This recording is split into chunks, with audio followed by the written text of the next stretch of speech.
Você trouxe a sua Bíblia? Abra, por favor, no livro de Gênesis. Livro de Gênesis, capítulo de número 15. É o primeiro livro do Velho Testamento. Gênesis, capítulo de número 15. Já uma passagem bem conhecida.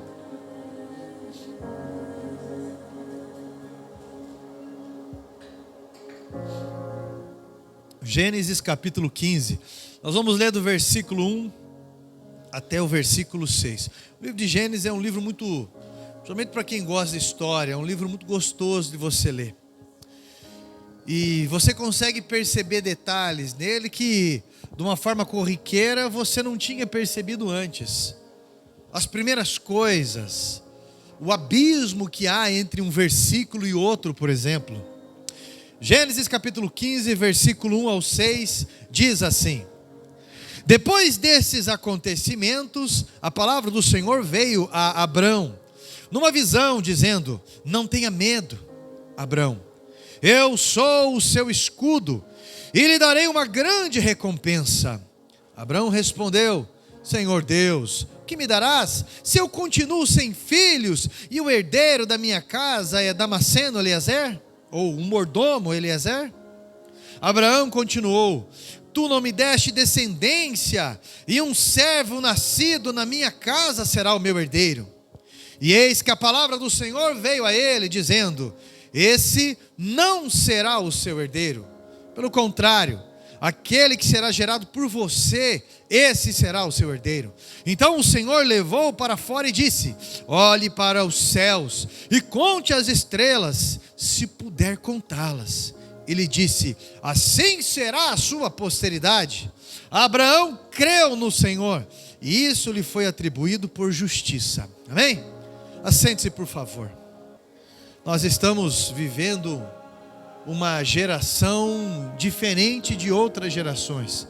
Por quê, pastor? Em que sentido?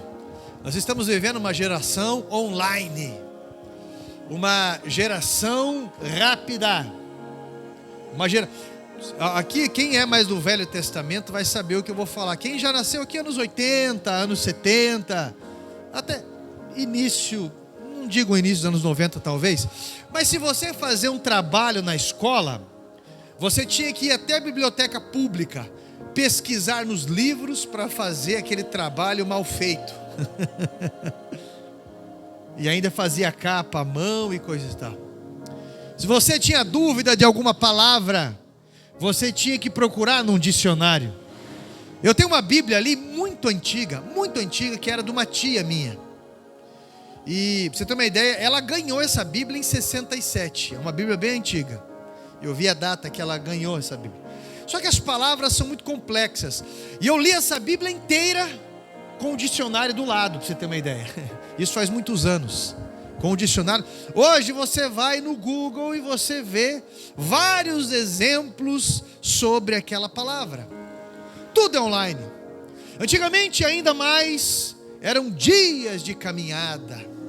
Eu estava conversando com uma senhora, está com 80 e poucos anos, e ela disse para mim que ela veio com a família dela do Rio Grande do Sul. Ela tem acho que 86. E ela veio do Rio Grande do Sul. Ela, o pai, ela era criança. E sabe como que eles vieram do Rio Grande do Sul? A cavalo, a boi. O boi puxando algumas coisas, e eles iam por alguns carreiros, e algumas coisas eram estradas, para poder parar aqui em Curitiba, e se instalar para cá.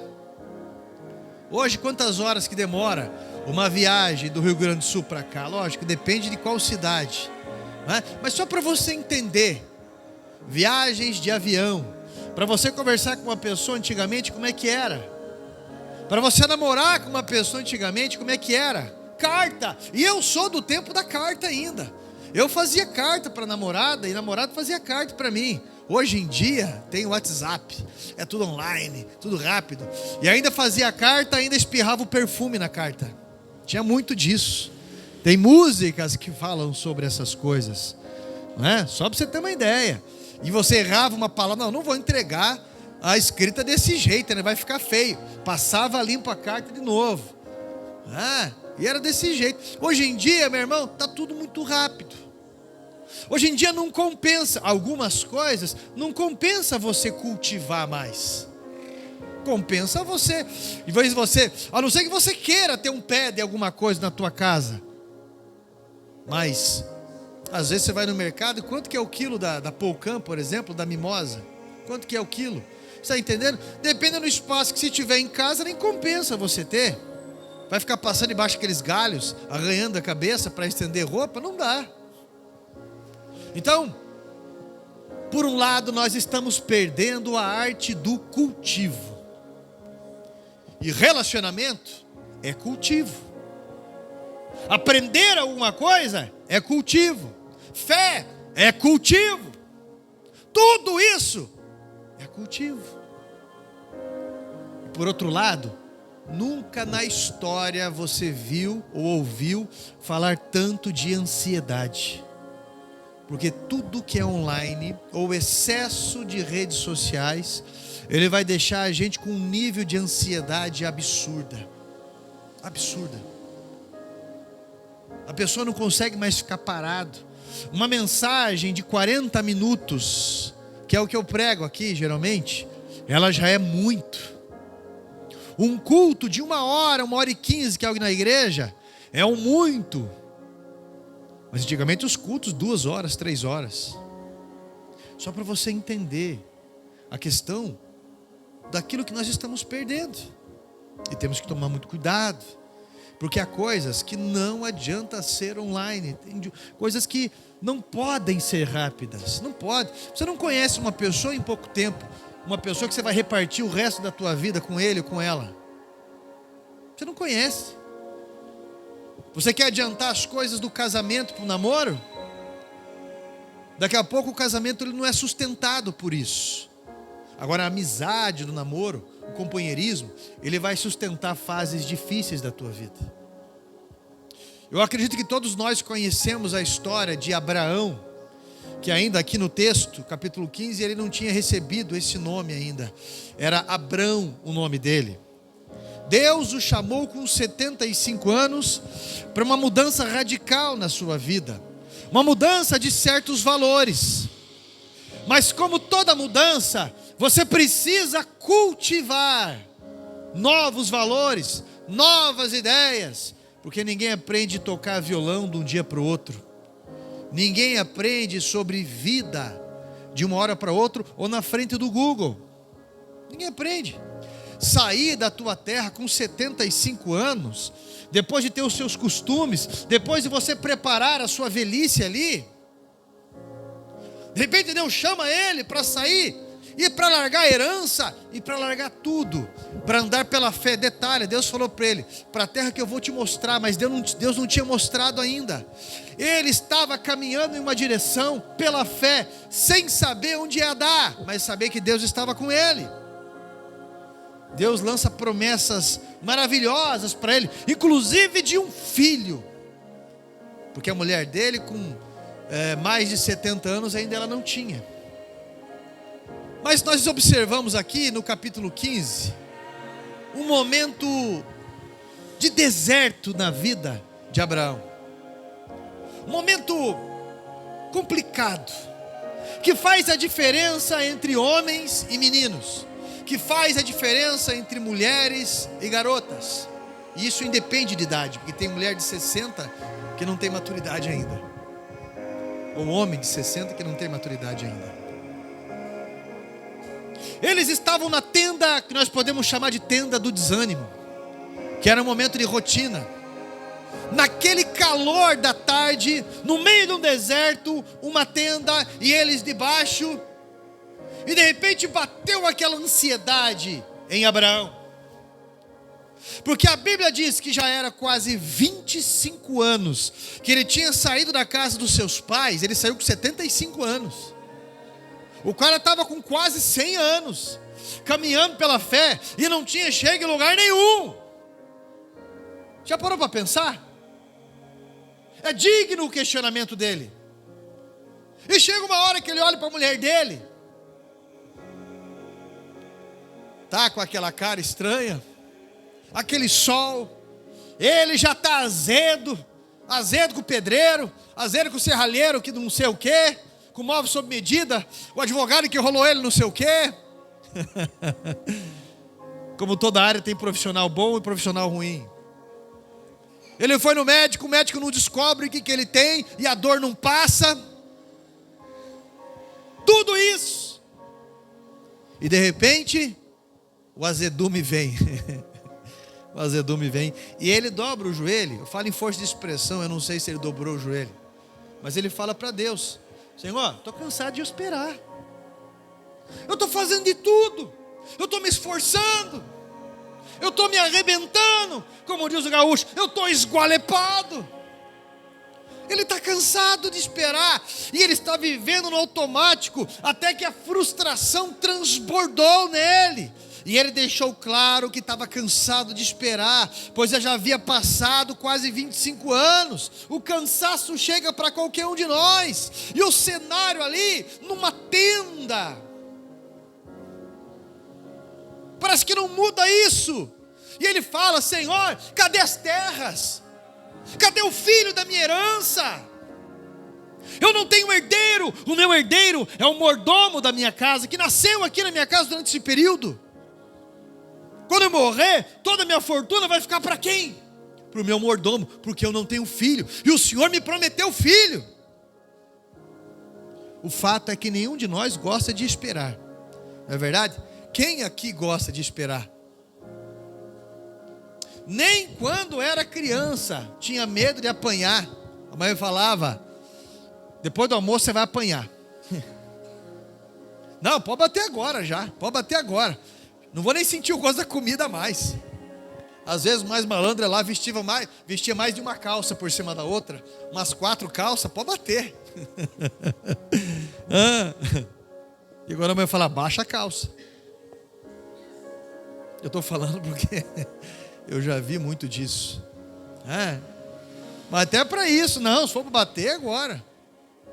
Você quer a boa ou má notícia? Não, pode vir com a má notícia de uma vez. Ninguém tem paciência de esperar. Ninguém gosta de ficar em fila nenhuma. Vou começar a estudar. A pessoa está, na minha época falava segundo grau. Está no segundo grau, ou está no primeiro grau. Hoje como é que chama? Ensino, o que é mesmo? Fundamental. A pessoa está no ensino fundamental. Meu Deus, eu não vejo a hora de terminar o ensino fundamental. Chegou no ensino o quê? Médio. Chegou no ensino médium. Chegou no ensino médio. Meu Deus, não vejo a hora de acabar isso aqui. Para quê? Vai acabar, vai chegar na faculdade, você vai ver o que é TCC, que foi o capeta que inventou aquilo lá. Aquilo é aprovação para a alma do cara. TCC, meu irmão, reprova 200 vezes naquilo, e o teu orientador, eu sei porque eu sou orientador de TCC, e reprova 200 vezes, às vezes, aquilo, e vai. Não está bom, e a pessoa com toda a demanda da vida, não vejo a hora de terminar a faculdade. Terminou a faculdade, agora eu sou bacharel em Direito, agora eu sou bacharel em Engenharia, agora eu sou... Aí você vai ver o mercado de trabalho, e vai chegar a altura da tua vida e você vai falar: que saudade da época de escola, eu não pagava nem água nem luz. É o exame da ordem, é verdade. Para advogado tem exame da ordem. Que saudade disso, que saudade daquilo.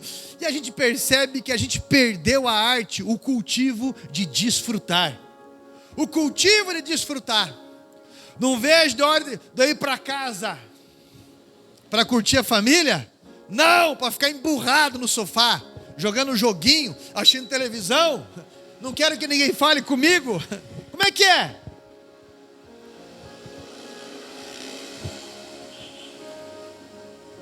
Lembra na época que você não se irritava com essas bicicletas motorizadas? Não tinha, né? Não, tinha sim, era aquelas Garelli? Isso, tinha sim. Mas você não esquentava, parecia que nem existia. Talvez era você que pilotava aquilo. Ou quando não colocava aquele plástico no aro da bicicleta para fazer barulho. Com escapamento ainda. Pegava uma garrafa de 2 litros, cortava um pedaço dela e deixava e fazia o escapamento para aquilo. Não fale muito dessas bicicletas, que nós temos um responsável aqui por elas, que faz motor por elas, né? Mas você não esquentava por quê? Porque você desfrutava. Você desfrutava de tudo isso. da vida, jogava bola e tudo mais. Então, Abraão, ele não estava mais desfrutando, ele era rico. E quando eu falo para você de tenda, não era uma barraquinha, eram coisas muito longas, 50 metros, 100 metros, 200 metros quadrados de lona, as estacas de viagem, os servos amavam aquelas tendas longas, e eles ficavam ali, era a vida mais tranquila, mas uma hora ele se irritou fortemente. Cadê? Ninguém gosta de esperar, principalmente se tem dor.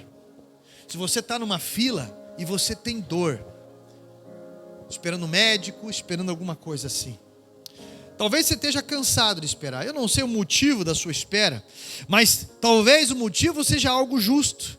Pois você quer construir uma família, talvez você só quer alguém na tua vida e você está preparando, se esforçando para receber alguém na tua vida. Talvez pode ter muitas realizações na vida, mas já há algum tempo se deu conta que você é uma pessoa, por mais que seja pessoas ao redor, uma pessoa solitária.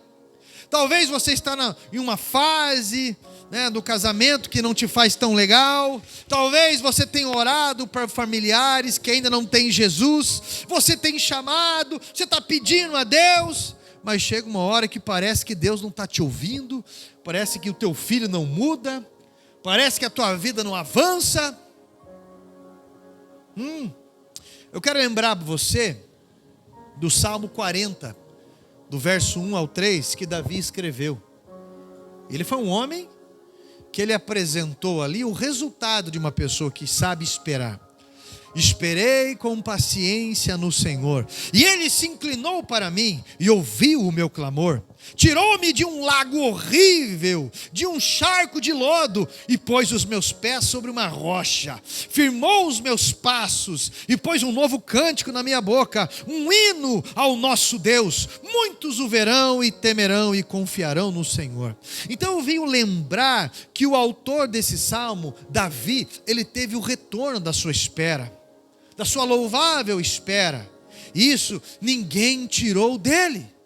Abraão também teve a recompensa da sua espera, porque guarde um segredo para a vida aqui, meu irmão, olha para cá, guarde um segredo para a vida. Esperar é uma arma que Satanás não quer que você descubra,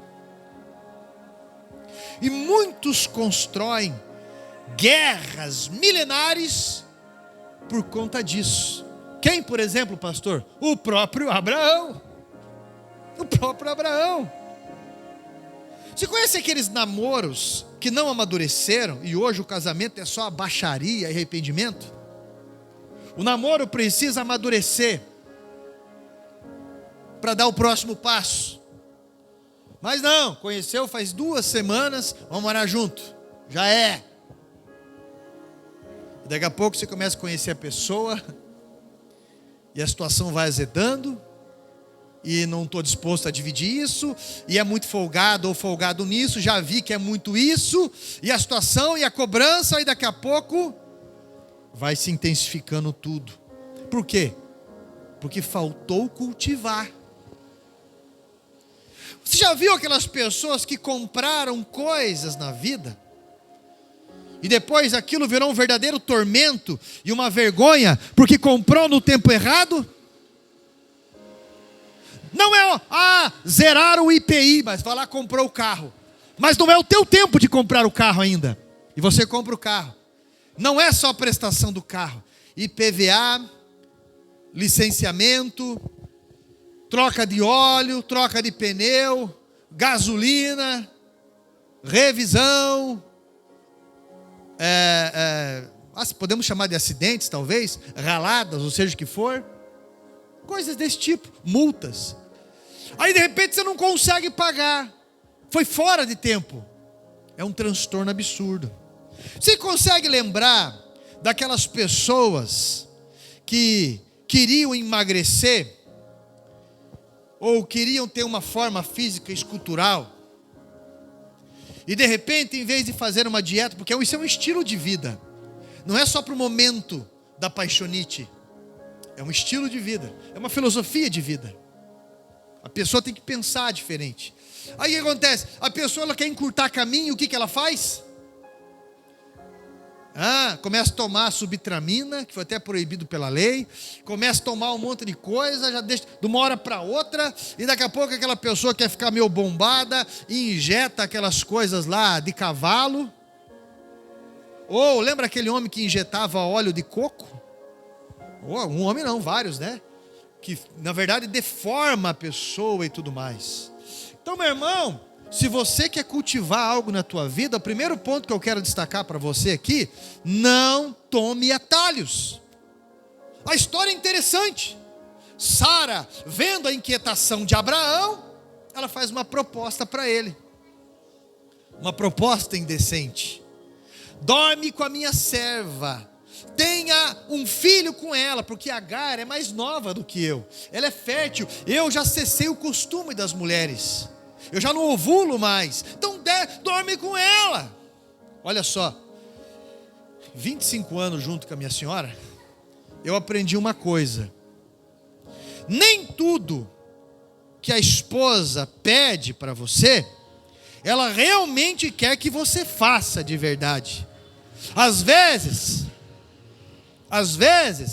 é só porque você é um dengoso, manhoso, que fica de frescura para lá e para cá, e força ela a ter uma abordagem. Então venda esse carro de uma vez, então faça aquilo. Abraão ficou inquieto a tal ponto que isso afetou a abordagem da sua esposa. Nenhuma mulher quer entregar o seu marido assim, pelo menos não uma mulher com consciência saudável. Mesmo naquela cultura, Abraão, ele teve o relacionamento com Agar. E olha a gambiarra, olha o nível. Quando ela engravidar, quando ela for ter o nenê, ela vai ter entre as minhas coxas. Não sei se vai sentar no colo dela. Então será filho da promessa. Olha o nível da gambiarra. E hoje, a geração de Agar com Abraão são os ismaelitas, que é o povo árabe. E a geração de Sara é o povo judeu, o povo israelita, descendentes de Jacó. Duas nações que guerreiam até hoje, por conta de alguém que não quis cultivar. Por um momento decisivo na tua vida, você abandona o teu casamento. Por um momento decisivo na tua vida, você abandona a sua fé. Por um momento decisivo na sua vida, você abandona uma série de coisas. Querer pegar atalho é o caminho mais longo, meu irmão. É mais longo, não adianta. Você conhece alguém que quer ter um alívio na alma, e em vez de buscar a Deus, uma direção saudável, essa pessoa busca o caminho das drogas? Qualquer coisa que embriaga a tua mente, que tira você do racional, igual a bebida alcoólica, ela afeta o teu julgamento. Interessante que ela afeta as memórias ruins, e a pessoa fala que bebe para esquecer. Se fosse assim, não tinha florido esses sertanejos aí, de tal forma. E essas pessoas usam droga porque elas querem paz, elas querem fugir daquela realidade, e elas acabam encontrando mais ansiedade ainda, cada vez mais. Você conhece alguém que tenta lograr, vive logrando pessoas financeiramente, e vive pior cada vez mais?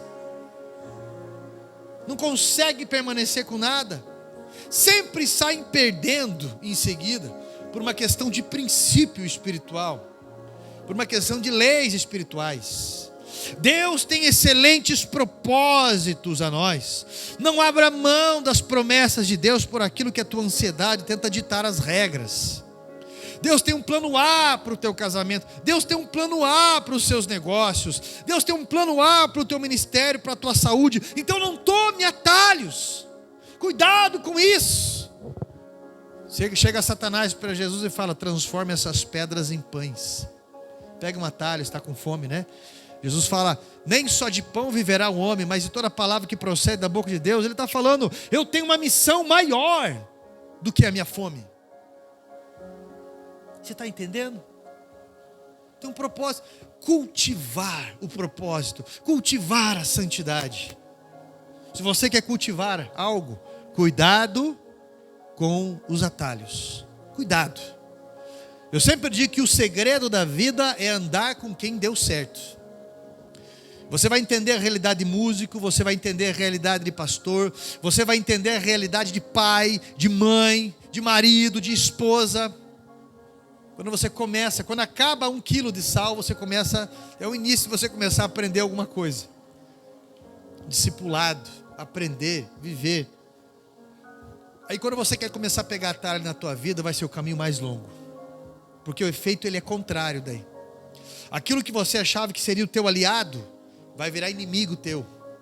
A droga, vai ser meu aliado que vai levar eu para um paraíso agora. E ela vai levar você para onde? Para uma crise pior ainda, além de não acrescentar na tua vida, piorou. Eu quero agilizar financeiramente e dar aquele passo antes da hora que não deveria. O que acontece? Vira dívida, vira o teu inimigo, porque agora você tem que pagar juros. Quer casar antes da hora, não cultivou, não sabe nada, vai lá. Daqui a pouco acontece como acontece em litígio. Você vai casar? Contra quem? Porque viram inimigos depois. Aquilo que era para ser amor vira mágoa. E no início a pessoa, eu posso tolerar tudo. Eu tô tão carente. Eu tô tão, que eu posso tolerar tudo. Tudo se resolve. Só não acha solução para a morte. E daqui a pouco eu não aguento mais. Pastor, essa mulher é filha do cão. Pastor, esse homem aí, pelo amor de Deus, quem pariu foi um demônio. Não tem como, pastor. Isso aí não tem coração, não. Isso não tem coração, não, pastor. Isso aí tem um moedor de cana no peito. Cuidado com os atalhos. Cuidado com os atalhos. Segundo ponto. Em momento de espera e em momento de cultivo, cuidado daquilo que limita a tua visão. Quando Abraão está orando, ele está enclausurado dentro da tenda. E de certa maneira, ele olha para um lado, ele olha para o outro, ele olha para frente, ele olha para trás, e ele não consegue enxergar nada além da sua dor. Uma coisa eu aprendi: ficar deitado, deprimido, não vai resolver nada. Eu sei que a gente às vezes não tem ânimo de sair da tenda. Você quer ficar ali, curtindo a fossa, desanimado para tudo, todos. Na mesma hora que você não quer que ninguém te procure, você quer que te procure. Na mesma hora que as pessoas dizem assim para você, o que está acontecendo? Você não quer responder, mas na mesma hora você quer que pergunte. Se vai alguém na tua casa, você fala, por que veio? Eu não quero saber. Mas se não vai, poxa, ninguém vem, tá vendo? Porque o problema é dentro. Então, meu irmão, no momento de espera, cuidado com aquilo que limita a tua visão. Porque Abraão, ele está lá dentro daquela tenda. Lá dentro. E ele não enxerga nada além da sua dor. E às vezes você só está frustrado, olhando para aquilo que se foi. Foi maravilhoso, mas se foi, acabou, é uma nova fase. Há um horizonte à frente. Atos capítulo 1, versículo 9, a Bíblia diz que Jesus ele tem a sua ascensão ali, ele está subindo, e tem mais de 500 testemunhas olhando, e ele vai subindo e fica aquele povo olhando. Daqui a pouco não aparece mais nada, aí um anjo que está ali, ele fala, ei, o que vocês estão olhando? Aquele que subiu vai voltar. Ele tem, o que ele falou para vocês? Ficar em Jerusalém até que do alto sejais revestidos de poder. A vida continua aqui. Vai ficar parado agora aí. É o que ele está falando. Meu irmão. Então eles voltaram para Jerusalém e eles perseveraram em oração. Tiveram sinais, prodígios. Ali foi o início da igreja. Deus não disse que era para Abraão ficar parado ali olhando para o céu. Nada disso. Mas a primeira coisa que Deus fala para Abraão, no meio daquela situação que ele está deprimido, aquilo limitava a visão dele, aquela tenda. A primeira coisa que Deus falou para ele foi o seguinte: Abraão, sai da tua tenda, olha para o céu, conte as estrelas, se é que pode, essa será a sua descendência. O que Deus fez com Abraão? Ei, cara, Deus consertou a visão dele. A visão dele era limitada. A visão dele era ali, só uma mulher com uma cara anadegada. Aquela obra que aquele homem começou a fazer, não terminou, e agora não atende o telefone. aquele documento que não desenrola, aquela situação complicada, quebraram parede, não terminaram ali, aquela tomada está lá, teu marido falou que vai fazer e não termina. Aquela pia que tem mosca em cima, tem musgo e ninguém tem a iniciativa de fazer nada.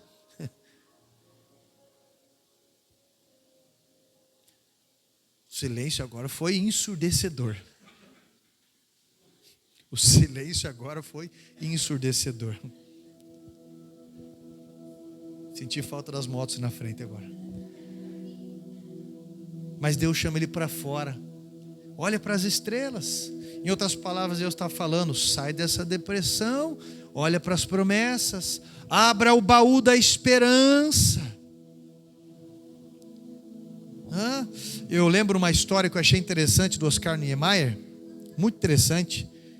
E quando fizeram Brasília, ele projetou Brasília, para quem não sabe, né? E de repente a catedral lá de Brasília, quando estavam construindo, não sabia quem era ele ainda, né? Não tinha redes sociais na época, como hoje e tudo mais. Isso foi na década de 70. 70, né? É isso? 60? 60 foi inaugurada. É bom ter alguém da época. Aí, quando ele chegou naquela catedral, ele olhou um rapaz colocando pisos. E ele chegou e perguntou para o rapaz assim, o rapaz não sabia quem ele era. Ele perguntou para o rapaz: bom dia, rapaz, bom dia. O que você está fazendo? Ele: estou colocando o piso, não está vendo? Bom. Ele continuou andando mais um pouco, tinha um outro colocando uma janela dele: bom dia, o cara: bom dia. O que você está fazendo? Ele: estou colocando os vitrôs, você não está vendo? E ele chegou, andou mais um pouco, eu vi um rapazinho mexendo massa, com a pá assim, jogava e virava. E ele perguntou para o rapazinho, pro orelha que estava ali: o que você está fazendo? Bom dia, o que você está fazendo? Ele: bom dia. O rapazinho pegou, olhou para cima e falou: eu estou construindo uma catedral. O que você está fazendo? Estou construindo uma família? O que você está fazendo? Eu estou recuperando alguém? O que você está fazendo? Estou esculpindo algo? Cuidado com as coisas que limitam a tua visão. Se você deixar de olhar lá na frente, meu irmão, você vai morrer hoje. Eu ouvi um rapaz falando uma vez sobre horizonte, quando de repente ele falou: para que serve o horizonte? O cara falou assim: por que você acha? Para mim não serve para nada, porque eu caminho, ando e o horizonte continua lá. Sempre quanto mais caminho, mais horizonte tem. E ele falou: porque o horizonte serve para isso mesmo, para você caminhar, para você não parar. Tem até uma frase, se eu não me engano foi do Winston Churchill. Ele diz assim: se você está caminhando por inferno, se você está caminhando, passando pelo inferno, não pare. Se você está passando pela dificuldade, não pare, continue caminhando, porque é uma fase na tua vida. Meu irmão, pelo amor de Deus, muitas vezes nós não somos capazes de ver o que Deus está fazendo através de nós. Ontem na igreja do Conquista, para quem não sabe, eu assumi a igreja do Conquista. E daí nós começamos daquele jeito, sem nada, mas com a visão. E daí já juntamos aqui, não é só púlpito, a estrutura ao mínimo de condição. E de repente, orando, encontrei um casal de pessoas que me chamaram para fazer um casamento. Cheguei lá, aquele casal de pessoas, comecei a conversar. O cara, pastor, há 20 anos atrás eu era da igreja, não sou mais. Começamos a conversar. Ele: então, que eu sou músico, que não sei o quê. Pronto, quer se reconciliar com Jesus? Amém. Se reconciliou com Jesus, está lá. Toca teclado, toca violão, toca não sei o quê. E você? Eu canto, mas ele... já é, vamos lá. Ontem eu conversei com o Gustavo: mas eu toco violão. Falei: cara, você está lidando só com o data show? Não acredito. E minha esposa toca flauta, a Ana. Falei: que covardia. Já ameacei a Júlia hoje, eu toco com o ukulele. Falei: vamos ver, vou passar uns hinos, quero ver você ensaiar. Conversei com a Carol falou que toca aquele, como é que chama lá? Carrom, né? Então vou dar para você ensaiar e ver, Carol. Vamos ver. Aí, ontem lá, a hora que eu olhei, a quantidade de juniores, aquela chuva caindo, crianças e juniores, e a garagem que o Anderson e a Fran cede para a gente fazer, estava cheia de água. Eu falei, como que nós vamos fazer? Eu chamei aqueles juniores, eu perguntei para eles, alguém de vocês consegue falar com o pai e para a mãe para emprestar a casa para a gente? Ele, eu. Aí foi a Carol com eles lá, tudo foi maravilhoso. Na hora do louvor, eles com a gente, com a mãozinha no coração, a mão levantada, cantando. A igreja cheia ali, a igreja cheia. E boa parte da idade deles, com a mão levantada, e eu cantando, e eu ministrando louvor sozinho ali. Eu olhei aquele povo ali, eu falei, é aí o futuro. Olha aí, eles vão nos pastorear futuramente, olha a seriedade deles. E eu comecei a me empolgar, empolguei eles, empolguei todo mundo, e vamos fazer aqui. E hoje eu estou ligando para marcar ensaio lá, para movimentar aqui, e desse jeito. Eu falei, daqui a pouco, meu irmão, nós vamos ter que fazer mais de um culto na semana lá, porque não vai caber gente aqui. O culto aqui já estava quase cheio. E vai ter campanha, e gente caindo possessa, e gente sendo liberta, e gente aceitando Jesus. E é isso aí. Tem que ter visão. Porque tudo que o inimigo quer fazer é tirar a tua visão. Aí a pessoa está com o grupo, está com a igreja, está com não sei o quê. Ai, não consigo, eu não sou capaz, eu sou estéril. Pega Agar, a síndrome de Agar, a síndrome de Sara, desculpe.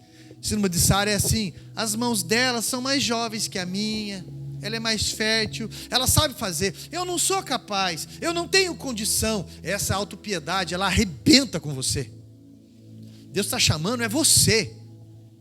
E isso arde dentro de você. Você sabe disso. Sabe disso. Tem que ter visão.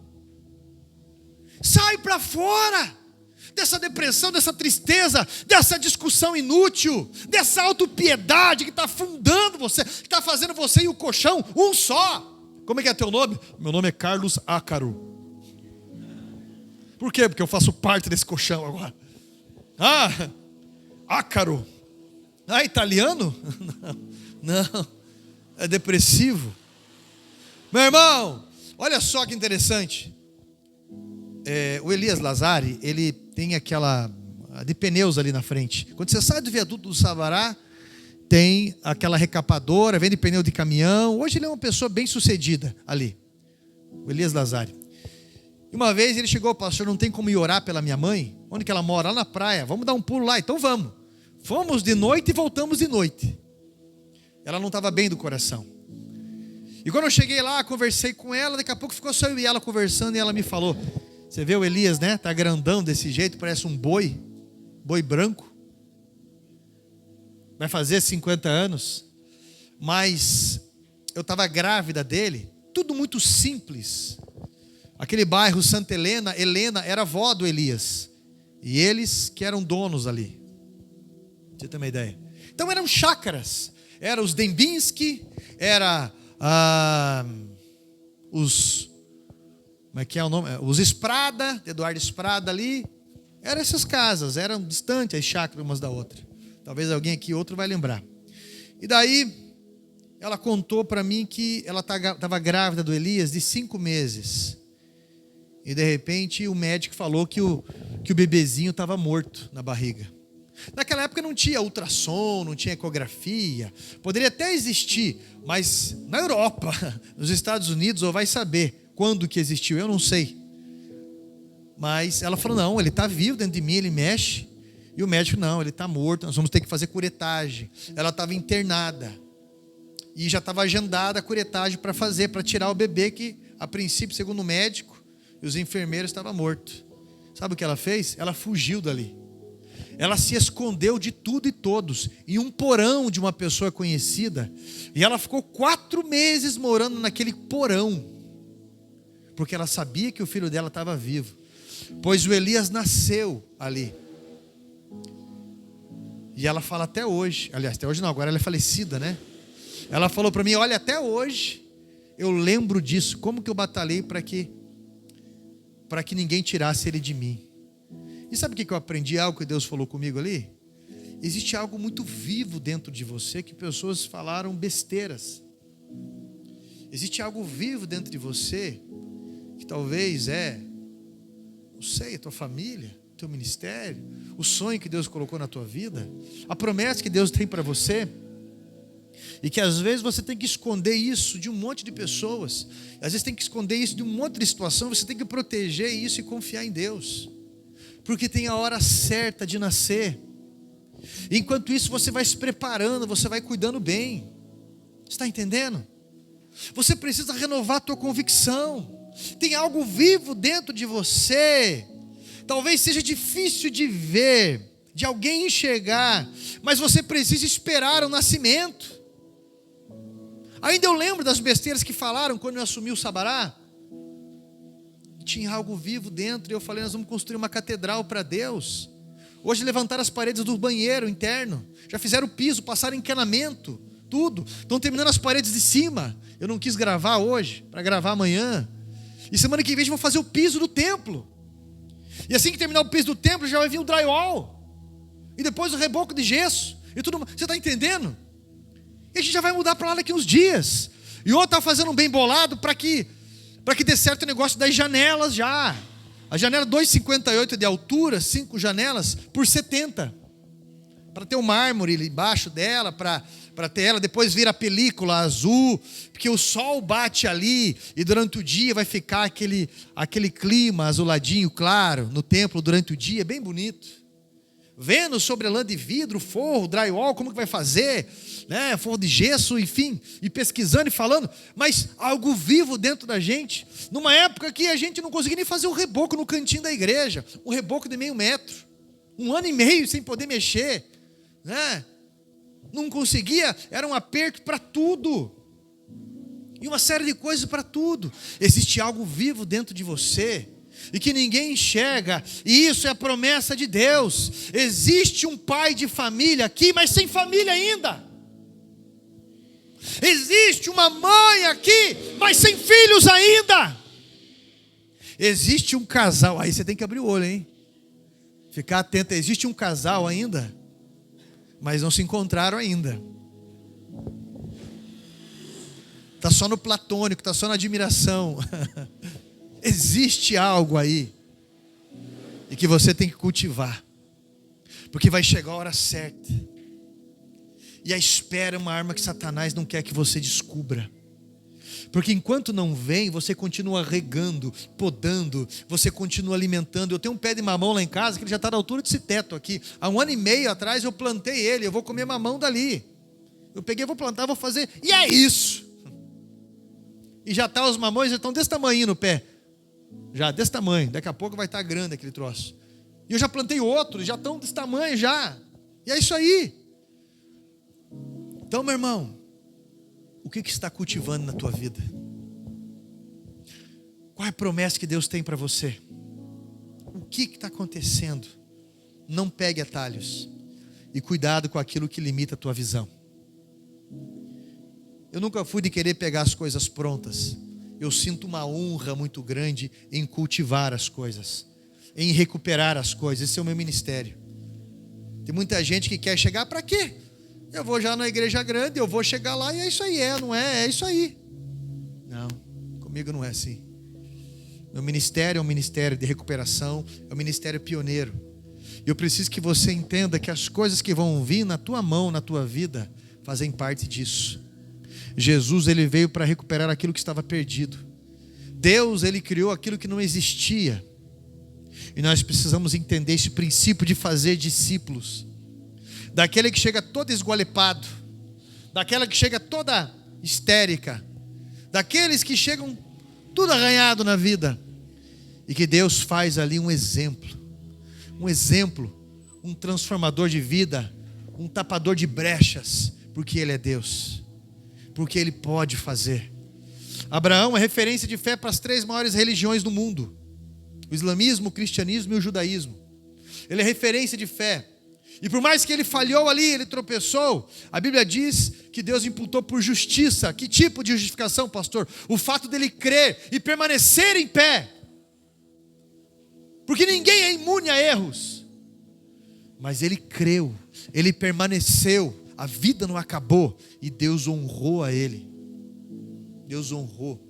E nós estamos dentro dessa promessa. A arte de cultivo. Deus está chamando você para semear. Deus está chamando você para olhar além da tenda, além da pedra do sepulcro. Deus está chamando você para olhar lá na frente, os teus filhos transformados, a tua família abençoada. Deus está chamando você para olhar lá na frente, a casa dos sonhos, os projetos de vida. Deus está chamando você para contar as estrelas, se é que podes. Amém? Se coloque em pé em nome de Jesus. Porque se você ficar olhando apenas para os teus medos, se você ficar olhando apenas para as palavras ruins, o que vai acontecer? Se você ficar olhando só para aquilo que não deu certo, o que vai acontecer com você? Coloca a mão no teu peito assim, fecha os teus olhos, por favor, meu irmão. Isso. O que na tua vida você enxerga lá na frente? Como que você olha o teu casamento? Como que você olha o teu namoro? Como que você olha a tua vida financeira? Como que você olha a tua saúde? Como que você olha o teu ministério? Olha lá para frente. Olha as promessas. O que você está cultivando hoje? Olha lá para frente nos teus filhos. Não deixa entrar em desespero o teu coração, não. Deus ouve a intercessão de uma mãe. Deus ouve a intercessão de um pai, de uma esposa, de um marido. Deus ouve a intercessão de filhos. Deus ouve a intercessão. Permaneça na posição. Não pegue atalhos. Não pegue atalhos. E cuide da tua visão, cuida da tua fé, porque Deus tem muito para você fazer ainda. Ele chamou Abraão com 75 anos, Deus tem muito para você fazer ainda, e eu vou orar por você, eu vou orar pela tua vida, eu vou orar pelo teu ministério, eu vou orar pelo teu casamento, eu vou orar por você, e meu irmão, em Cristo tudo se faz novo, Ele renova, Ele transborda, Ele faz, Ele alcança. Fale para Jesus hoje. Fale para Jesus Cristo hoje. As estrelas que você está contando. Santo Deus, em o nome de Jesus Cristo, Pai, eu estou pedindo ao Senhor a graça suficiente. Eu estou pedindo ao Senhor a mudança radical de vida, como foi com Abraão. Há pessoas aqui cansados de esperar. Há pessoas aqui frustradas, há pessoas limitadas, há pessoas aqui, Pai, que estão resmungando dentro de si, há pessoas que os seus olhos não enxergam mais nada. Mas Santo Deus, abra o baú da esperança aos olhos dessa pessoa, para que enxergue aquilo que o Senhor prometeu, para que enxergue as suas promessas, os projetos de vida que foram escritos. Pai, em nome de Jesus, transforma essa realidade, livra dessas ameaças. Há pessoas que não enxergam saída mais. No nome de Jesus Cristo, muda essa realidade. Liberta das drogas, liberta desse pessimismo, liberta, Pai, de toda essa desgraça que essa pessoa anda vivendo. Desde já, Pai, nós estamos ligando aos céus aquilo que, por mais que está cansado a pessoa de esperar, continua vivo dentro do seu peito, continua vivo dentro da sua alma, continua batendo, continua fluindo. Mas essa pessoa ainda não enxerga o meio. Aumenta esta fé. Usa, Pai, esta fé. Derrama os teus sinais. Confirma os teus propósitos. E renova hoje o ânimo dessa pessoa. Assim nós te agradecemos.